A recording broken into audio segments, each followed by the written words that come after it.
Son's daughter, come closer. Peace be with you. Today, as we walk together through these words, I want to open your heart to something many people avoid hearing. My parables that disturb comfort, that shake the dust off sleepy faith. Because when I walked among you, I did not speak to please, but to awaken. I did not tell stories to entertain, but to reveal the heart, yours and the heart of everyone who follows me. When I taught the crowds, many smiled, but few allowed the truth to sink in. My parables were like mirrors. Some saw only a distant reflection. Others realized that the mirror was a window into the soul. And my son, my daughter, it is still this way today. Many want a soft, polished gospel that gently strokes their certainties, but my words breathe fire that purifies, light that exposes, and love that transforms. Do you remember the parable of the two sons? One said he would do his father's will but didn't. The other said no, but ended up obeying. There I showed that religious appearance does not impress me. A sincere heart, even if weak, is worth more than lips that promise what they will never live. How many today grow comfortable in services, speeches, and traditions, but forget that the kingdom is movement, metanoia, living change. And I spoke of the great banquet. I invited many, but each one came up with excuses, business, purchases, commitments. Just like today when so many say, I love you, Lord, but later, I believe when I have time, I'll follow you when my schedule allows it. Son, daughter, my invitation has always been urgent, not because I'm demanding, but because life is short and love doesn't wait to bloom. I also told the story of the Pharisee and the tax collector. One trusted in himself, puffed up with self-righteousness. The other only said, Have mercy on me, Lord. And it was that one who went home justified. I wanted to show that anyone who tries to follow me in pride stumbles over their own arrogance. But whoever comes close with a broken heart finds grace, rest, healing. These parables disturb because they strip away masks. They remind you that it's not enough to talk about me, you need to live with me. It's not enough to have a Bible open, your heart needs to be open. It's not enough to repeat prayers, you need to let them reshape your daily walk. Son, daughter, maybe you feel confronted right now. Don't be afraid. I am here. My confrontation never comes to wound you, but to set you free. When I show you what needs to be dealt with, it's because I love you. My love doesn't leave you where you are, it leads you to who you can become. And right now I want to invite you to a simple practice. Today, choose one small but real area where you've promised a lot and lived very little. Don't beat yourself up, just acknowledge it. Then take one concrete step, just one, toward obedience. That's how the kingdom grows, step by step, sincerity by sincerity. And before we continue this journey, I want to ask you something with affection. If this episode touches your heart, leave a comment sharing which parable has confronted you the most in your life. Walking with you also means listening to you and welcoming you. Son, daughter, breathe with me for a moment. Peace be with you. Now that we've talked about how my parables wake up a sleeping heart, I want to lead you into something even deeper. Love put into practice. Not love in words, not love in theory, but love that moves, that touches, that heals, that sees. When I told the parable of the Good Samaritan, many who listened to me expected me to praise the religious ones, those who knew the law, who knew every commandment. But I showed them that on that road stained with blood, the one who knew the law walked right past, and the one despised by that law was the one who knelt down, who saw, who cared. I remember the silence that fell over the crowd when I asked, which of these was a neighbor to the man who was wounded? Son, daughter. I still ask that question today, and I don't ask it to accuse you, but to redirect your gaze. I don't care how much you know about me if your heart walks past the broken people lying along the road. I said, and I say again, there is no love for God separated from love for your neighbor. Everything you do for one of the least of these, you do for me.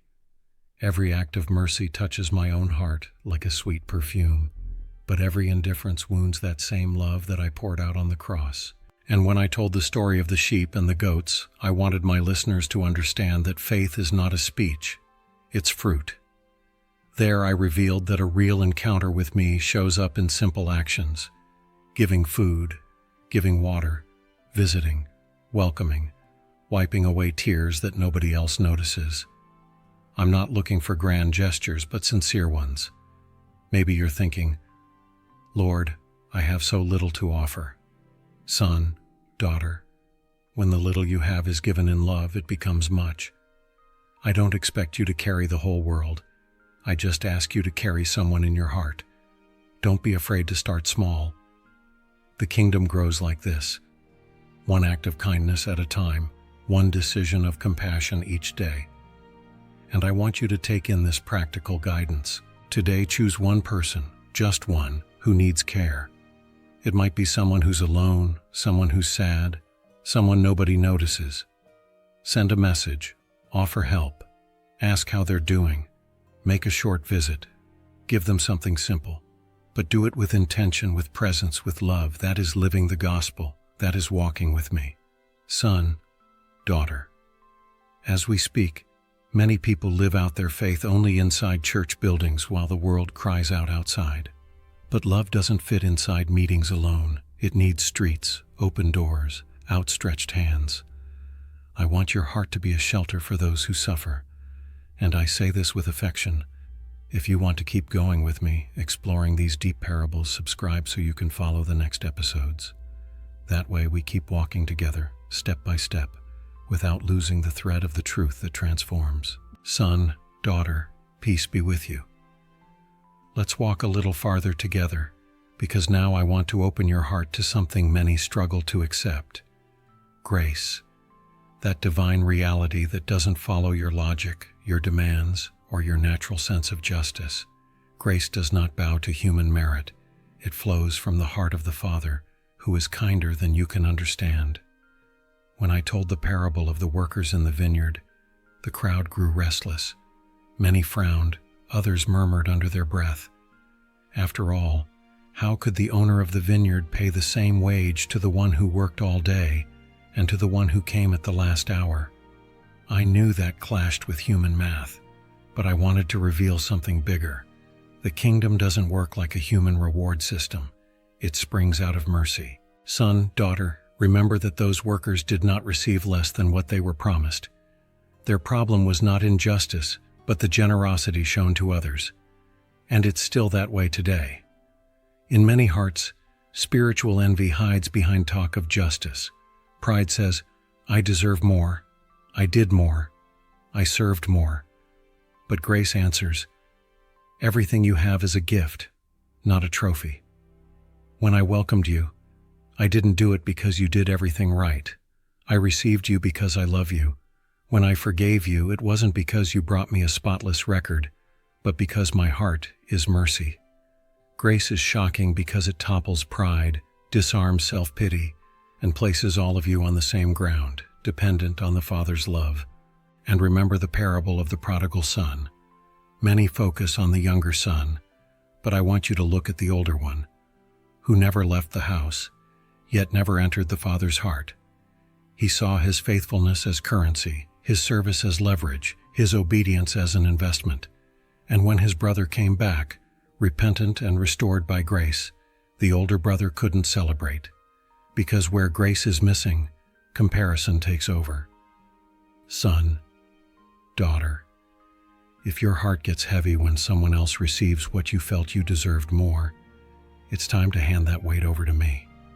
Nothing the Father gives to someone else diminishes what He has prepared for you. Grace is not a piece of bread being fought over at the table. It's a feast that never runs out.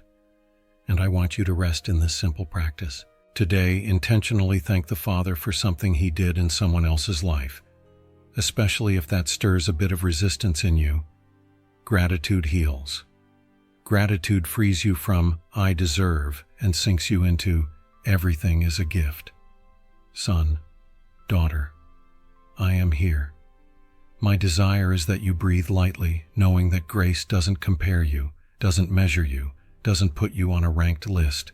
It embraces you, it renews you, it sustains you, and when you learn to receive it, you also learn to offer it. Now, before we move on, I want to gently ask for something that can carry this message of love even further.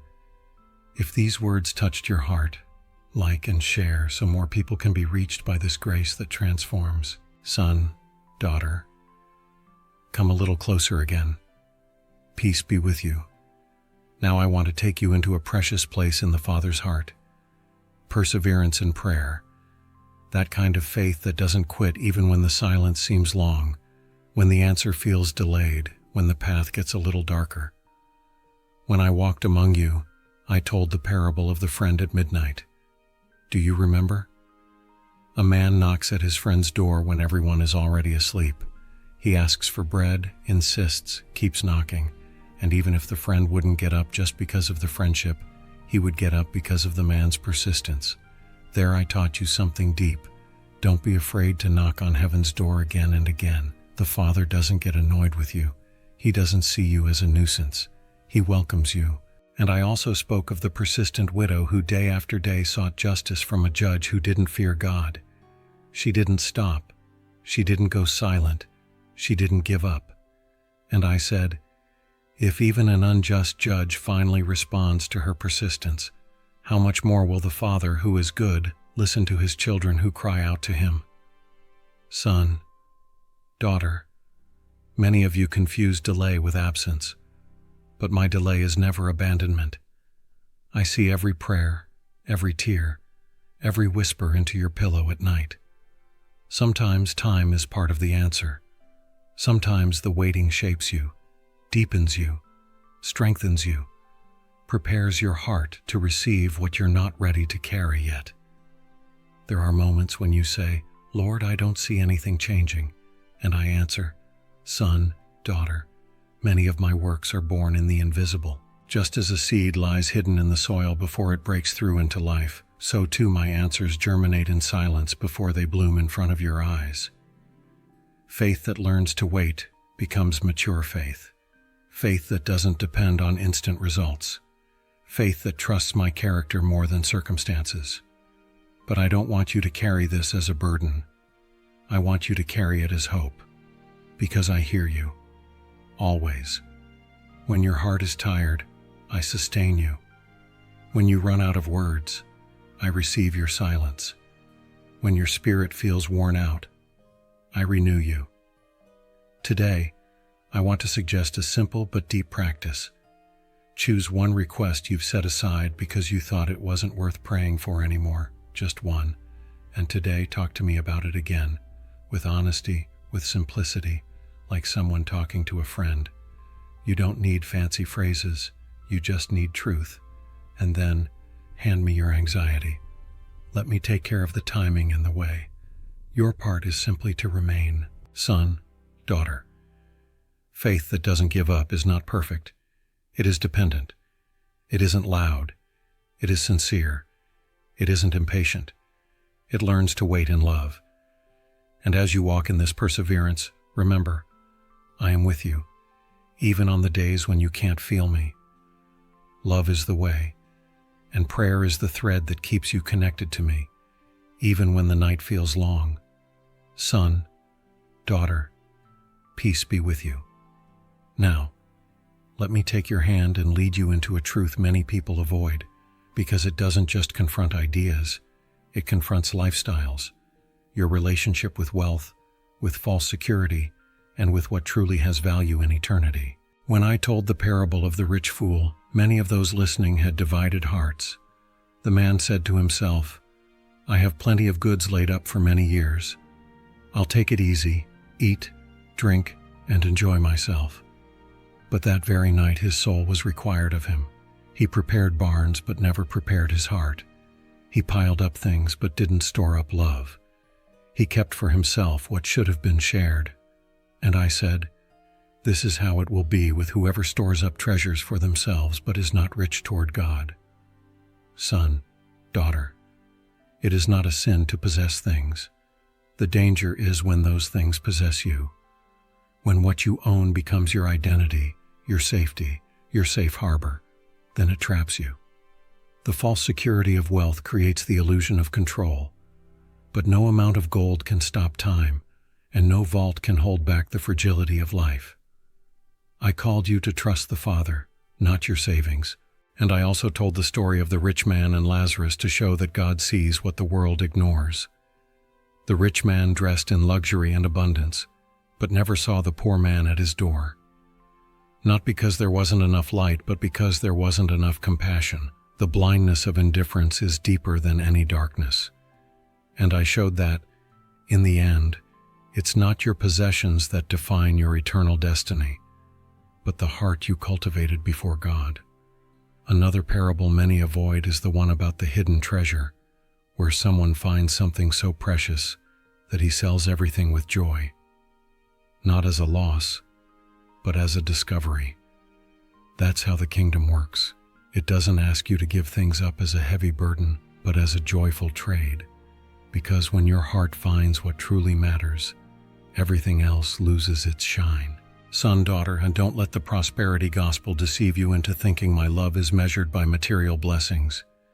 If that were true, I wouldn't have been born in a stable. My kingdom is not marked by showy display, but by transformation. I don't evaluate you by what you own, but by who you are becoming. I want to call you to a simple practice. Today, choose something you've been keeping only for yourself. It could be money, time, or a talent, and give it to someone who needs it. A single act of generosity teaches you that the kingdom grows when you open your hand, not when you close it. Generosity sets you free from the illusion that the world revolves around what you own. Son, daughter, when your heart learns to let go, you discover a secret that few really grasp. The less you cling to what fades away, the more room you have for what is eternal.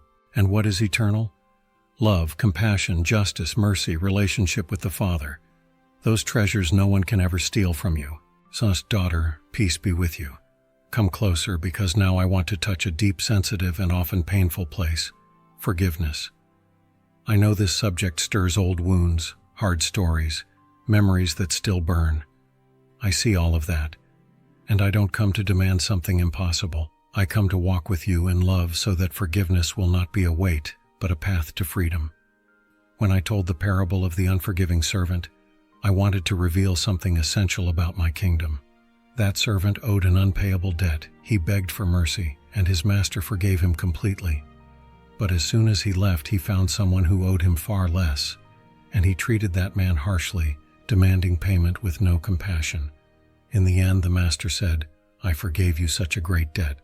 Shouldn't you also have shown mercy?" Son, daughter, when I talk to you about forgiveness, it is not to minimize what was done to you. I know your pain. I walked among you and felt the weight of injustice, the chill of rejection, the sting of betrayal. I know every tear that fell in secret. That's why when I ask you to forgive, it's not because your pain is small. It's because your heart is far too precious to live chained up. Forgiveness is not erased memory. It's not forced reconciliation.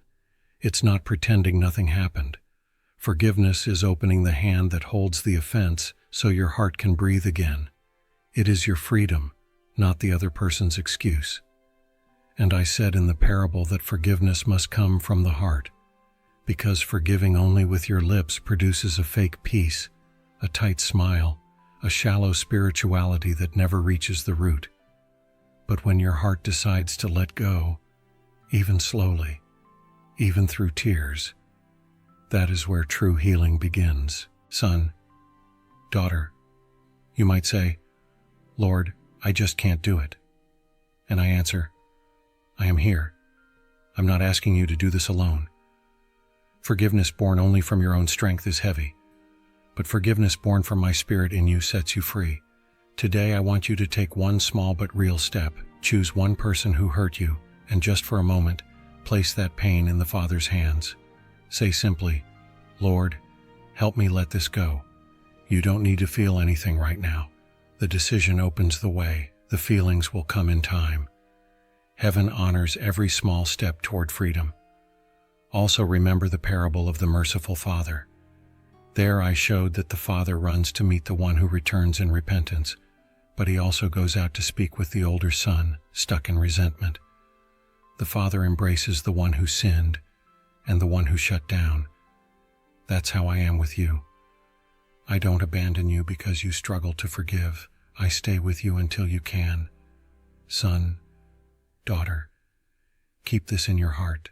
Whoever has received mercy cannot live refusing mercy. The forgiveness you extend is the continuation of the forgiveness you received. And when you release old hurts, you make room for new joys to blossom. Many times my blessing cannot find a place in you because your heart is packed with bitterness that occupies the space where peace was meant to live. I am with you. Do not be afraid. Love is the way. And on that way, forgiveness is a key that opens doors you can't even imagine yet. Son, daughter, peace be with you.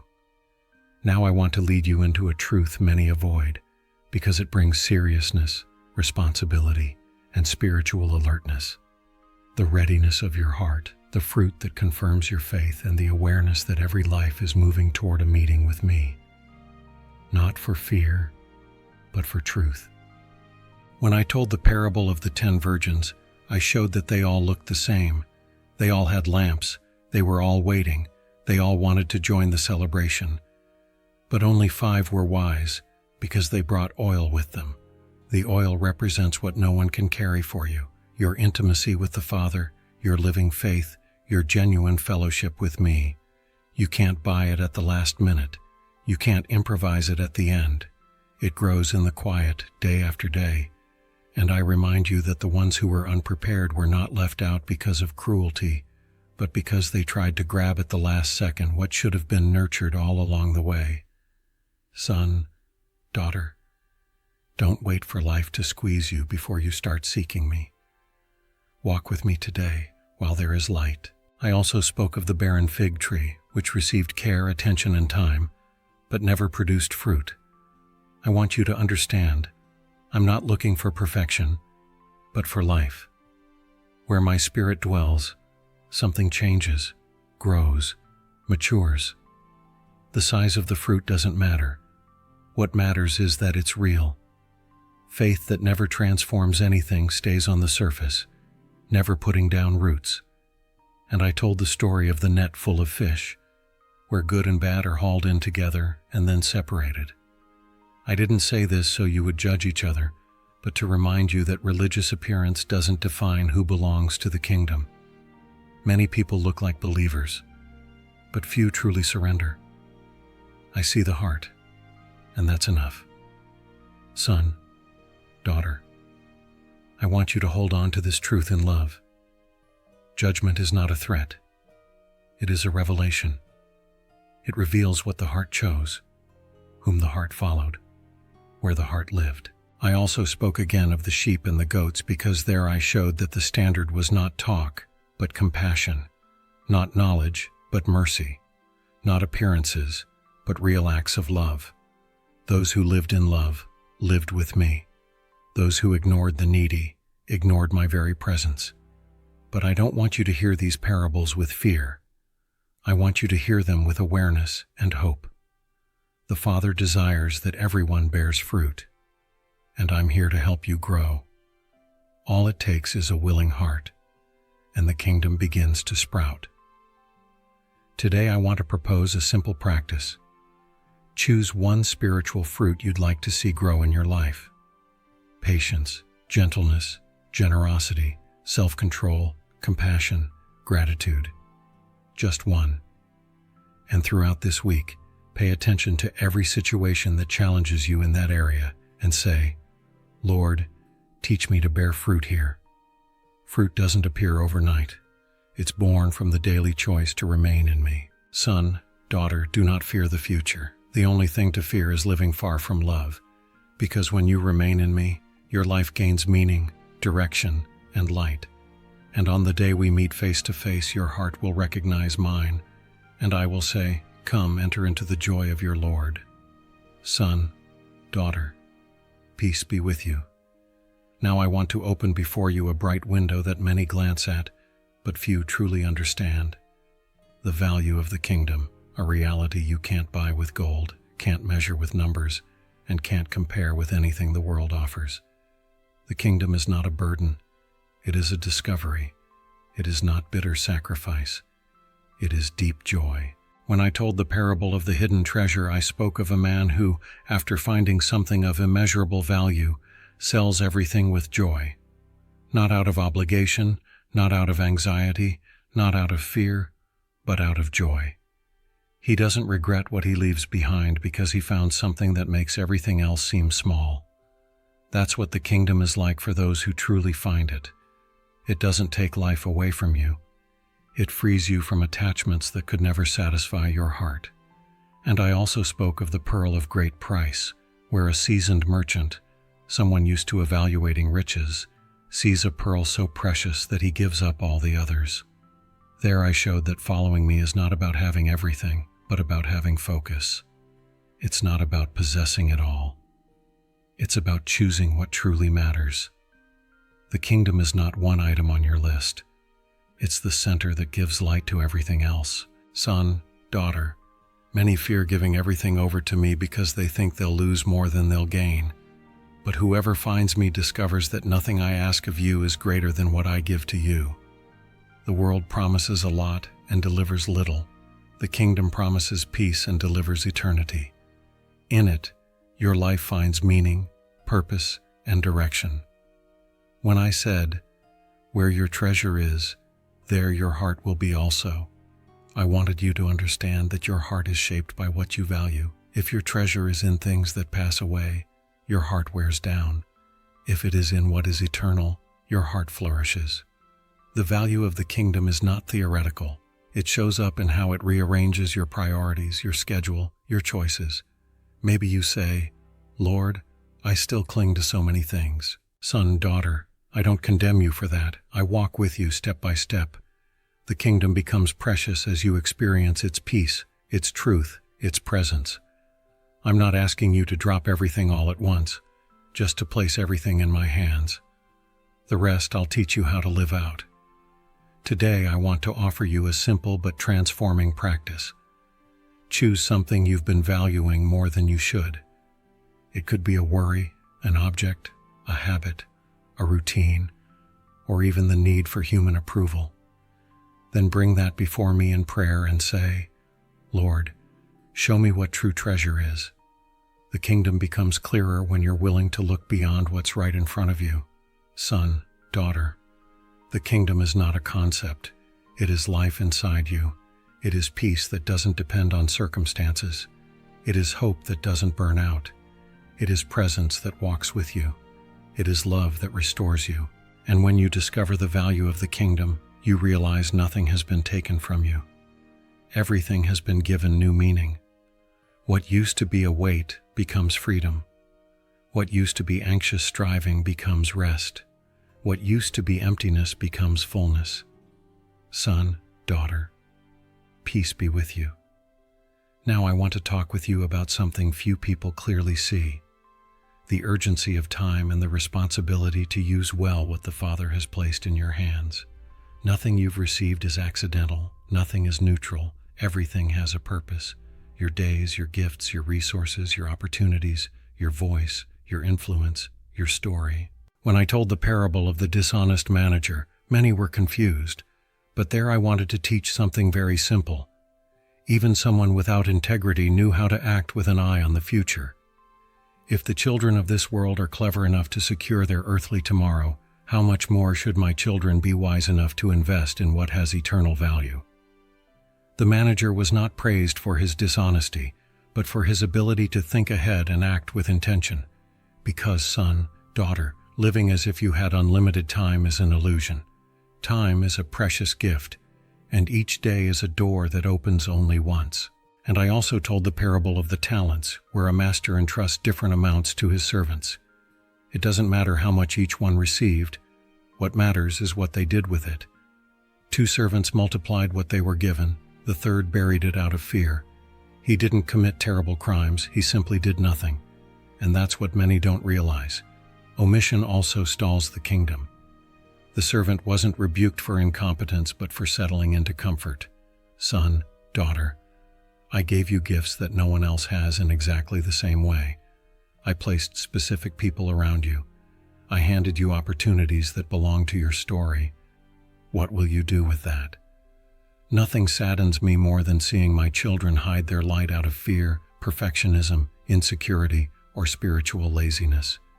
Your potential, when locked away, doesn't protect you. It makes your soul sick. And there is another urgency, not only the urgency of time, but of the lives passing right in front of you. There are people who need what you carry. There are conversations only you can have.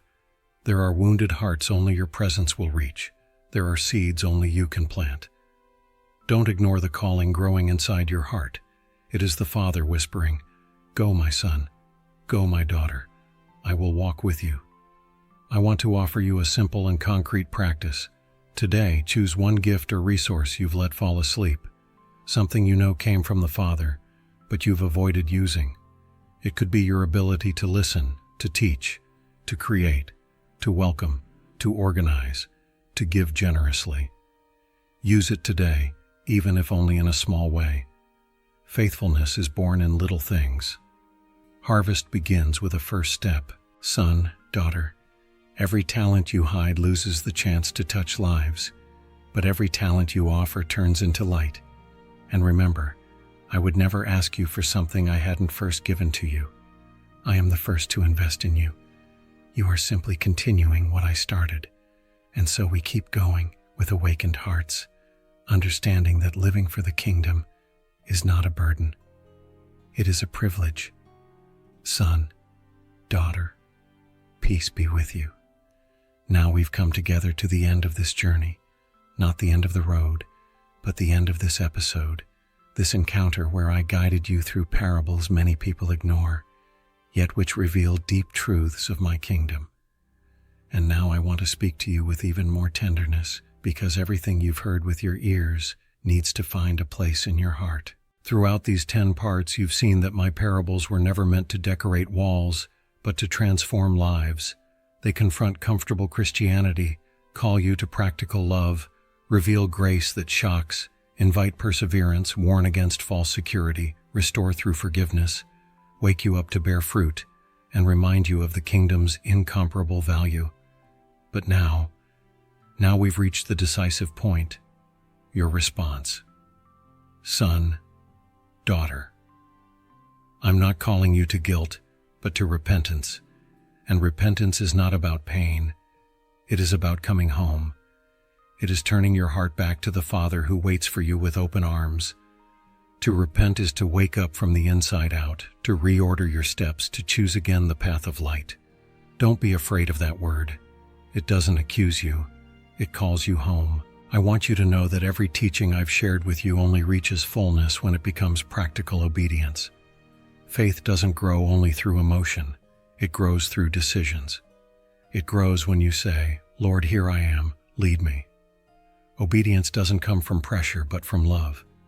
When your heart loves me, it longs to walk according to my words, not to earn something, but because it found rest in me. And remember, nobody grows alone. That's why I'm also calling you into community. I'm not talking about perfect groups, but about brothers and sisters who walk together, who learn, who stumble, who get back up, who share faith and life. Lone Ranger faith grows weak, shared faith grows stronger. I want to see you close to people who help you live out what you've learned, and who also learn from you. To close this episode, I leave you with a simple but powerful practice. Today, set aside a few minutes in silence. Close your eyes and ask the Father, in what area do you want me to take the next step? Listen calmly. Write something down, something concrete. And still today, take one small action that represents your yes. Every transformation begins this way, with a yes offered in love. Son, daughter, I am here. I will walk with you in your beginnings, your falls, your victories, and your new beginnings. Don't be afraid of the journey. Don't be afraid of the future.